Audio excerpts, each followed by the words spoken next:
Hi hello வணக்கம். இது உங்கள் சிவி ஜோன். எல்லாரும் எப்படி இருக்கீங்க? இனி பற்றின பயங்கரமான சம்பவம் வந்துட்டு லைவில் போச்சு. அதாவது விக்ரம் வந்துட்டு ஆதரி கிழிச்சாங்க. இன்னுமே பார்த்தீங்கன்னா விக்ரம் வந்துட்டு அந்த விஜய் போகிறது கண்ணில் அடிப்பட்ட டைம் வந்து ஒரு சில விஷயங்கள் பண்ணியிருப்பாங்க. அதை ஜஸ்டிஸ் பண்ணிகிட்டே இருக்கேன். அதுதான் கஷ்டமாக இருக்குது. ஒருத்தங்க உண்மையிலே தப்பு பண்ணியிருக்கேன் அப்படின்னு வருந்துறாங்க அப்படின்னா, இப்போ சபரி பார்த்தீங்கன்னா சைலண்ட் ஆகிட்டார். உங்களுக்கு நல்லா தெரியும் அதுக்கு முன்னாடி எப்படி இருந்தார், இப்போ எப்படி இருக்காருன்னு. அதுதான் வருந்துறது, புரியுதுங்களா? ஆனால் விக்ரம் என்ன பண்ணுறாரு, அது நான் காமெடியாக தான் பண்ணேன். நான் வந்துட்டு ஒருத்தர் இப்போ வந்து விஜய் பார்வதி சொல்லியிருப்பாங்க, அன்றைக்கி கேட்டிருப்பாங்க, ஏண்டா நீ என்னை வந்து இவ்வளோ கலாச்சி எனக்கு இது வரைக்கும் சாரி கேட்டியா அப்படின்னு. அதெல்லாம் வந்து காமெடியனோட இது இன்னொரு சைடு. நான் போய் சாரி கேட்கணும், கோடி பேர்கிட்ட சாரி கேட்கணும்னு சொல்லிட்டு ஒரு மாதிரி பண்ணியிருப்பார். ஆனால் இவங்க மட்டும் பப்ளிக்காக வந்து சாரி கேட்கணும்லாம் சொல்லியிருப்பார்.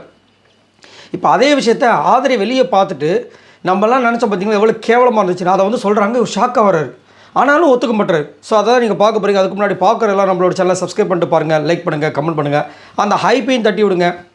ஏன்னா நீங்கள் இல்லைனா நம்ம சேனலே இல்லை, சரிங்களா? இப்போ வந்து பார்த்தீங்கன்னா ஆதரியை வந்துட்டு சாப்பிட்டுட்டு இருக்கும்போது நம்ம விக்ரம் வந்து உட்காராரு. அந்த விக்ரம் கிட்டே சொல்கிறாங்க, ஏன்டா நீ இப்படி ஆகிட்ட, நான்லாம் ஒன்று எப்படி நினச்சிட்டு இருந்தேன், அதுவும் ஒரு பொண்ணு வந்து அடிப்பட்டு உட்காந்துருக்கு, அந்த முன்னாடி அந்த பொண்ணு முன்னாடி வந்து டான்ஸ் ஆடிட்டு இருக்கேன் அப்படின்போது, இல்லை அது எனக்கே ஒரு மாதிரி இருந்துச்சான். சரி, ஒரு மாதிரி இருந்துச்சுல, இது வரைக்கும் ஒரு வாட்டியாவது அந்த மாதிரி நான் பண்ணது சாரின்னு சொல்லிட்டு இது வரைக்கும் விஜய் பார்வதி சொல்லியிருக்கீங்களா? சொன்னது கிடையாது. ஏன்னா சொல்ல மாட்டார். அதுதான் ஒரிஜினல் கேரக்டர். இவ்வளோ நாள் நடிச்சிட்டு இருந்தால் அது ஒரிஜினல் கேரக்டர்.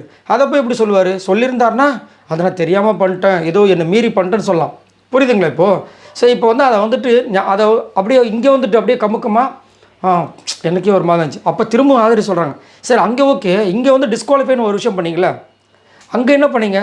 ஒருத்தர் வந்து அந்த மாதிரி பண்ணிகிட்ருக்காரு, நீ வந்து செவிலில் அறைய வேண்டியதானே, மேண்டாண்ட்லின்னு பண்ணிக்க வேண்டியதானே சொல்கிறீங்களே. நான்லாம் அப்படியே இன்னும் இப்படி இவ்வளோ மாட்டமாட்டார் அப்படின்னா சொன்னால் ஷாக் ஆகிறாரு. இல்லை அது வந்துட்டு எப்படின்னா, அது வந்து காமெடின்னு சொல்லிட்டு டார்க்கர் சைடாக. இது வந்து எப்படி செவிலில் அறையன்னு சொல்கிறது, கழுத்தில் மிதின்னு சொல்கிறது, இதெல்லாம் வந்து காமெடின்னு சொல்கிற டார்க்கர்ஸ். காமெடியன்ஸ் வந்து அசிங்கப்படுத்தாதீங்க உங்களை வச்சு. காமெடியன்ஸ் வந்து எல்லாருமே இந்த மாதிரிலாம் ரொம்ப மட்டமெல்லாம் பண்ண மாட்டாங்க. வடிவேல் சார் தான் வந்து காமெடியன் தான், நாகேஷ் சார்லாம் காமெடியன் தான். இந்த மாதிரிலாம் பேசியிருக்காங்களா?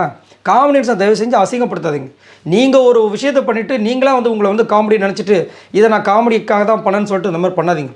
ஏன்னா அன்றைக்கி நீங்கள் காமெடியாகவே பண்ணலை, அது உங்களோட வன்மத்தை கக்கான விஷயங்கள், சரிங்களா? இப்போ வந்து அதுக்கு ஜஸ்டிஸ் பண்ணுறாரு. இல்லை நான் வந்து இது எப்படின்னா வாட்டர்மெலன் ஸ்டாரை வந்துட்டு அந்த கரண்ட்டை வச்சு உன்னை வெடிக்க வச்சு அப்படி சொல்கிறல, அது என்ன நடக்க போகுது அந்த மாதிரி.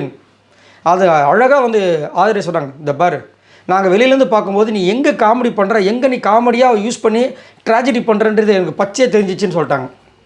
மூஞ்சி மாறுது, இருந்தாலும் நான் சொல்கிறது எப்படின்னு அப்படியே மழுப்புறாரு. நம்மளுக்கு தெரியும் பச்சையாக விக்ரமோட வக்கர புத்தி எப்படின்றது நம்மளுக்கு பச்சையாக தெரியும், சரிங்களா? அதனால தான் பார்த்தீங்கன்னா முன்னாடி நல்ல ஓட்டு வாங்கிட்டு இருந்தார். அப்படியே கொஞ்சமாக கம்மியாகிடுச்சு, எல்லாம் டவுன் ஆகிட்டாங்க.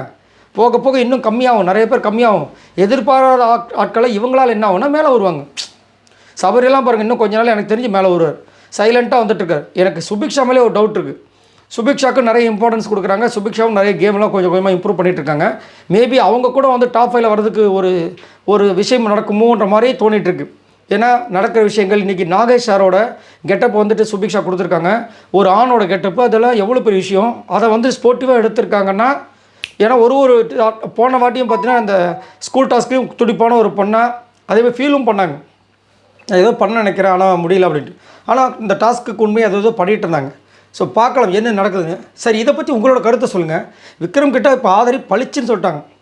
நீ என்ன தான் வந்துட்டு இப்போ விஜய் பார்வதி கிட்ட சொன்னார்ல, அது காமெடியா, அதை நீ காமெடியாக தான் எடுத்துக்கணும்னு அந்த மாதிரி சொன்னோடனே இவங்க சொல்லிட்டாங்க, இல்லை வெளியிலேருந்து பார்க்கும்போது நீ எங்கே காமெடி பண்ணுற, எங்கே ட்ராஜடி பண்ணுறேன்னு எனக்கு தெரிஞ்சிச்சு ஈஸியாக அப்படின்னோடனே இதுக்கு என்ன பதில் சொல்லுவார்?